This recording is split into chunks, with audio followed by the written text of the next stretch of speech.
Hiya. So if you join us regularly on a Sunday morning, you'll know that we've just finished our series Rebuild, which was looking at the rebuilding of Jerusalem in the Old Testament, and we've moved on. But in my personal sort of reflections, I'm still in that story. I'm still in the book of Nehemiah, actually, and I've reached chapter 6 this week. And the question I'm reflecting on this morning is, whose advice do we listen to? Whose words do we allow to have weight in our lives? Do we allow to steer our thinking or to steer our actions? You see, there's this really interesting story in chapter 6 of Nehemiah. So Nehemiah and the people have rebuilt the walls. They're almost finished. They haven't put the gates into the gateways yet as such, but they still have people opposing them. He still has enemies. There is still a threat. There is still fear.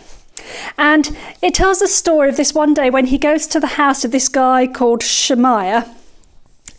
And this guy says to him, "Let us meet in the house of God, inside the temple, and let us close the temple doors, because men are coming to kill you.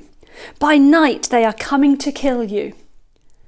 So this friend who he's gone to visit is telling him, we need to go into the temple, we need to shut ourselves away to stay safe because there's this threat.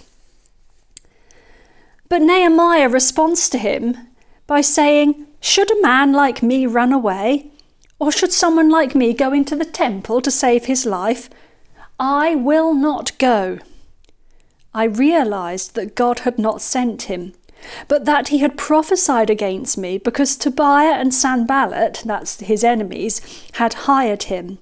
He had been hired to intimidate me so that I would commit a sin by doing this, and then they would give me a bad name to discredit me. So this idea of running to hide in the temple could be quite appealing to Nehemiah, but he knows that this isn't good advice. He realises that this guy has been hired by his enemies to say the wrong thing, to give him bad advice, to try and intimidate him. And interestingly, that's kind of exactly what his enemies falsely accused Nehemiah of doing. Just a few verses before, they'd sent a note to him saying to him, "It's reported among the nations that you and the Jews are plotting to revolt, and therefore you are building the wall. Moreover, according to these reports, you are about to become their king and have even appointed prophets to make this proclamation about you in Jerusalem. There is a king in Judah." So they accused Nehemiah of appointing prophets to declare the things that he wants declared, when actually that's what the enemies have done in getting this guy to give him bad advice. Now, this idea of hiring someone to declare a truth that you would like to be true, or to declare advice that you would like to be good advice, is perhaps a slightly crazy idea to us. You know, we don't hire people to spread false rumours. Well, I hope we don't hire people to spread false rumours or whatever. But I wonder if when we're looking for advice, or when we're looking to hear what God's word to us is, we may not hire people to say the things we want to say, but do we perhaps shop around until we hear the thing that we would like to hear? Do we shop around and look for someone who will affirm what we would like God to be saying to us, or what we would like the advice to be, that is what we feel comfortable with?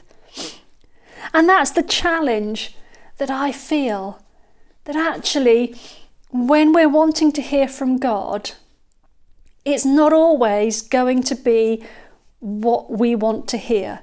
Good advice, wisdom, is not always the thing that we want to hear. And we need to be ready to take that on board and not just reject it and go and find someone who'll tell us the thing we want to hear. So that's quite simply what I've taken from this week, is just reflecting on whose words do I allow to carry weight in my life? Whose advice do I listen to? Do I listen out for what God's really saying, or do I shop around to hear what I want to hear? And I pray that, like Nehemiah, we will have that alertness, that awareness, that discernment to recognise when what someone is speaking to us really is God speaking to us, and when it's actually not good advice and it's perhaps coming with a different motive. Have a great week, guys.